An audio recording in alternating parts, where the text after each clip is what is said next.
Hi, I'm Dr. Avichandran, consultant neurologist, Sri Kamachi Medical Center, Thanjavur. இப்போது நம்ம multiple sclerosis வியாதி பற்றி பார்த்துட்ருக்கோம். இந்த வியாதி எப்படி கண்டுபிடிக்கலாம் சார் அப்படின்னு பார்த்தீங்கன்னா, முக்கியமான இதுக்கு இன்வெஸ்டிகேஷன் எம்ஆர்ஐ ஸ்கேன் தான். எம்ஆர்ஐ பிரெயின் அண்ட் ஸ்பைன் பண்ணால் 100% இந்த வியாதியை கண்டுபிடிச்சிடலாம். இதை தவிர பிளட் டெஸ்ட் மற்றும் சிஎஸ்எஃப்ங்கிற தண்டோட நீர் டெஸ்ட் மூலமாக இந்த வியாதியை கன்ஃபார்ம் பண்ண முடியும். இது கன்ஃபார்ம் பண்ணால் இதுக்கான ட்ரீட்மெண்ட்டை நம்ம 2 விதமாக பிரிக்கிறோம்.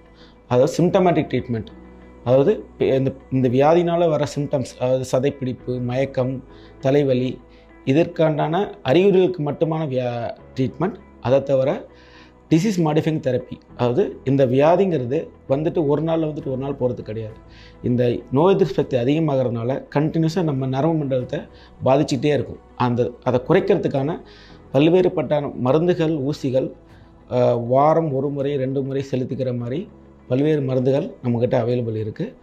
அதை படிப்படியாக கொடுத்தோம்னா இந்த வியாதியோட வீரியத்தை குறைச்சி கை கால் செயலிழப்பு, கண் பார்வை பாதிப்புலேருந்து நம்மளை காப்பாற்றிக்கலாம். நன்றி.